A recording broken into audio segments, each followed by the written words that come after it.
Hello, friends. I'm going to be making a sourdough rye with caraway seeds. And I have to start off by bringing the sourdough starter alive. I store mine in the refrigerator. And so I just took it out of the refrigerator. And this is what it looks like. You can see it's not very bubbly. It's pretty asleep.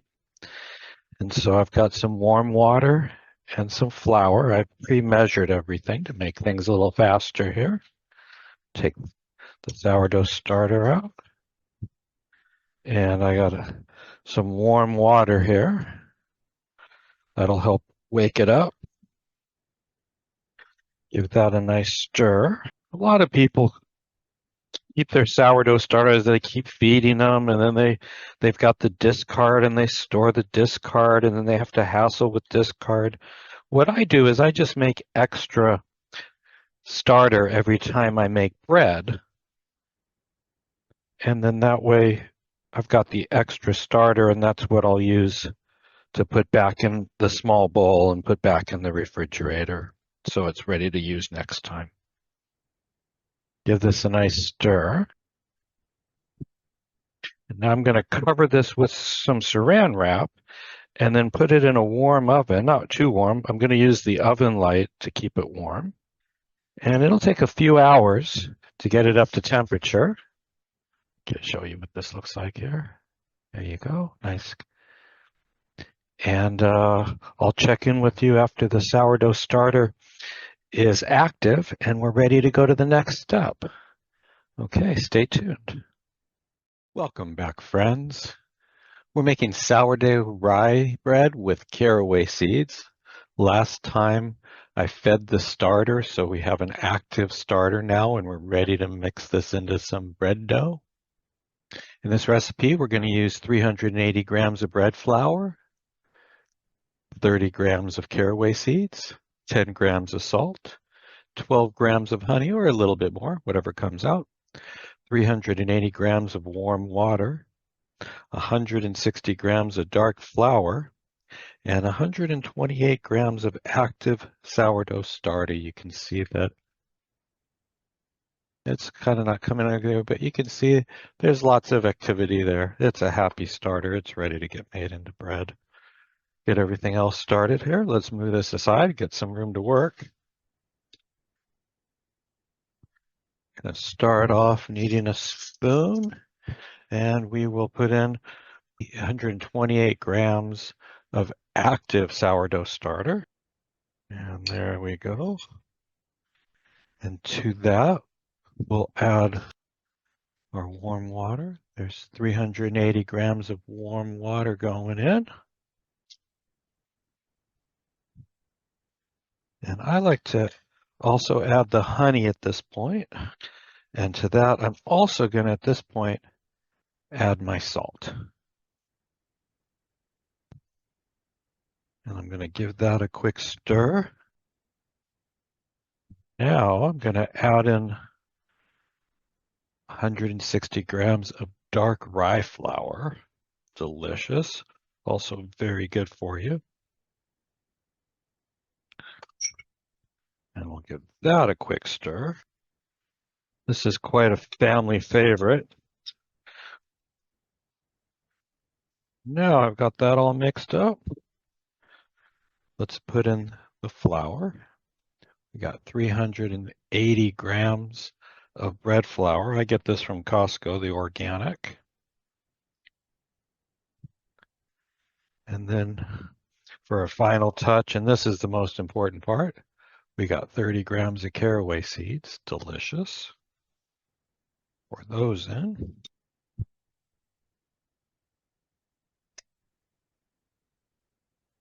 Great.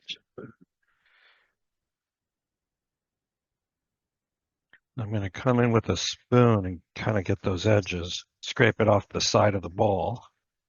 A lot of people just use this bowl for rising, but I got a slightly different technique. I got a second bowl here, and I already put some olive oil on the bottom of it, and I just transfer it right in. And it's not 100% mixed up, but that's fine because at this point I'm going to put some cellophane on top of it, some plastic wrap, and then put it in a warm oven using the oven light to keep it warm. And then put it in there for 60 minutes, and then I'm going to stretch it from the sides. And stay tuned. Come back next time. I'll show you what stretching looks like. The dough's been in the oven for about 60 minutes, and it's ready to be stretched for the first time. The reason why we stretch is with a wet dough, you can't really knead it.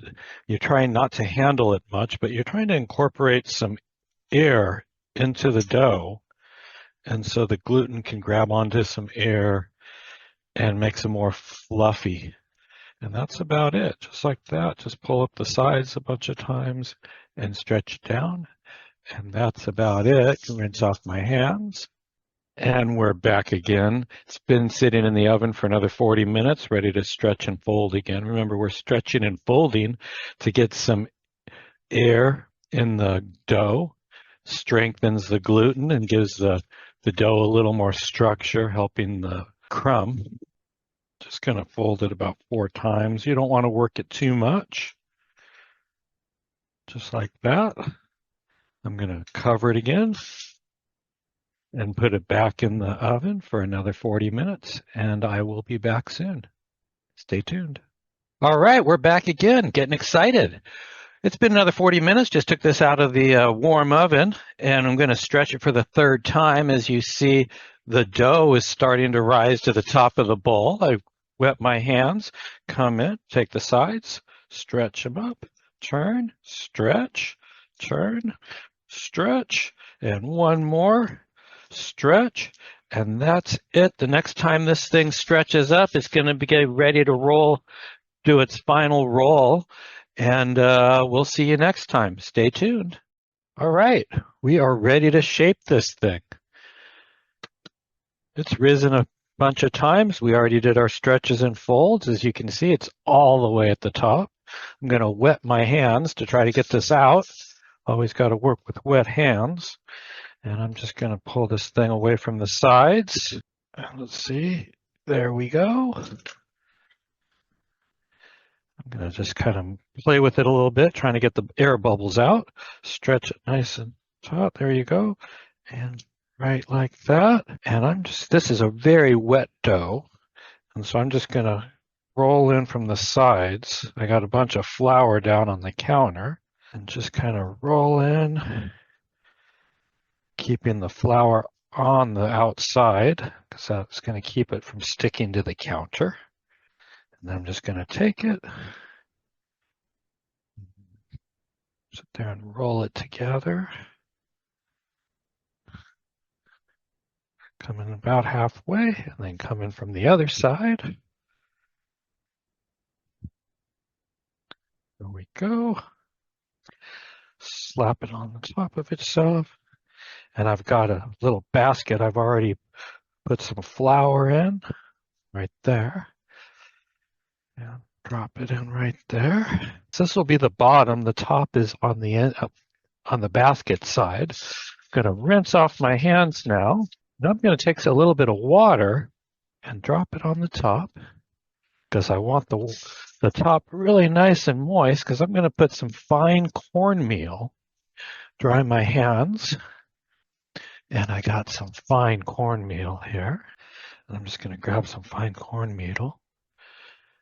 Sit there and sprinkle it in. Sprinkle it on. It'll give a nice little texture to the bottom of the loaf. And that's all there is to it. I'm going to cover this. I actually cover it with a little plastic sometimes. Put a little plastic on here. Keeps it from drying out too much.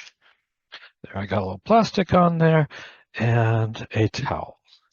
And then I'll put this into the fridge, and it's got to be there for at least 3 hours. It could stay overnight. In fact, it could stay for up to a day or two. You don't want to leave it too long, because you'll end up with flat bread. All right, that's it. We'll see you next time. Welcome back, friends. Our loaf is done its final proof in the refrigerator for about 3 hours. I've preheated the oven to 450 degrees. This is the lid of the Dutch oven. Here's our boule. Flip it upside down. And then you want to take this and you want to actually hold your knife horizontal. Got it at a nice horizontal angle. That'll get the air in. And then I'll just I think I'll do kind of like a leaf today.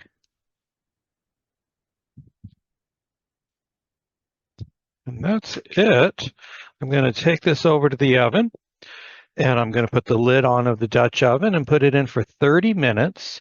Then I'll take it out and I'll move the rack up and put it in for 11 minutes and then turn it and put it in for 11 minutes outside of the Dutch oven to crisp it off. I'll show you when it's all done.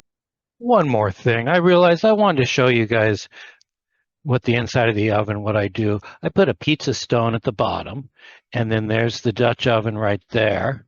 Have an awesome day. We're going to have bread soon. Welcome back, friends. Now we're at the exciting point. We get to admire it, slice it, and eat it. All right, remember this is a sourdough rye bread with caraway seeds. Caraway seeds are very good for the digestion. It really exploded. It doesn't necessarily keep its form as much as just a straight white it really does explode. I'm going to take a slice off a little end so you can see the crumb. Oh, nice. Take a look at that. Beautiful. Just put on some butter. Lots of butter. Everything's better with butter on it. And a quick bite.